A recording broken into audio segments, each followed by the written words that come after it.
Welcome to my YouTube channel. ಸಮಸ್ತ ಜನತೆಗೂ ಗೌರಿ ಗಣೇಶ ಹಬ್ಬದ ಶುಭಾಶಯಗಳು. ಈ ವರ್ಷದ ಗೌರಿ ಗಣೇಶ ನಿಮಗೆ ಆಯಸ್ಸು, ಆರೋಗ್ಯ, ಐಶ್ವರ್ಯ, ಸುಖ, ಶಾಂತಿ, ನೆಮ್ಮದಿಯನ್ನು ಕೊಟ್ಟು ಕಾಪಾಡಲಿ. ಲೈಕ್ ಮಾಡಿ, ಶೇರ್ ಮಾಡಿ, ಕಾಮೆಂಟ್ ಮಾಡಿ. ಬರುವ ಬೆಂಕಿಯಿಂದ ಸುಟ್ಟು ಹಾಕುತ್ತಿದ್ದನು. ಆಗ ದೇವತೆಗಳು ವಿಷ್ಣುವಿನ ಬಳಿ ಮೊರೆ ಹೋಗ್ತಾರೆ. ಆಗ ವಿಷ್ಣು ಶಿವನ ಬಳಿ ಹೋಗುವುದಕ್ಕೆ ಹೇಳ್ತಾರೆ. ಆದರೆ ಶಿವನ ತ್ರಿಶೂಲ ಕೂಡ ಅನಲಾಸುರನನ್ನ ಏನು ಮಾಡಲು ಆಗಲ್ಲ. ಆಗ ಗಣಪತಿ ಮುಂದೆ ಬಂದು ಅನಲಾಸುರನೊಂದಿಗೆ ಯುದ್ಧ ಮಾಡಿ ಆತನನ್ನ ನುಂಗಿ ಬಿಡ್ತಾರೆ.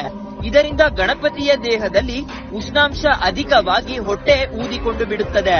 ದೇವತೆಗಳು ಎಷ್ಟೇ ಪ್ರಯತ್ನ ಪಟ್ಟರೂ ಗಣಪತಿಯ ಹೊಟ್ಟೆ ನೋವು ಕಡಿಮೆಯಾಗಲಿಲ್ಲ. ಕೊನೆಗೆ ಋಷಿ ಮುನಿಗಳು 21 ಗರಿಕೆಯನ್ನ ಗಣಪತಿಯ ತಲೆಯ ಮೇಲಿಡುತ್ತಾರೆ. ಆಗ ಗಣಪತಿ ಗುಣಮುಖವಾಗ್ತಾರೆ.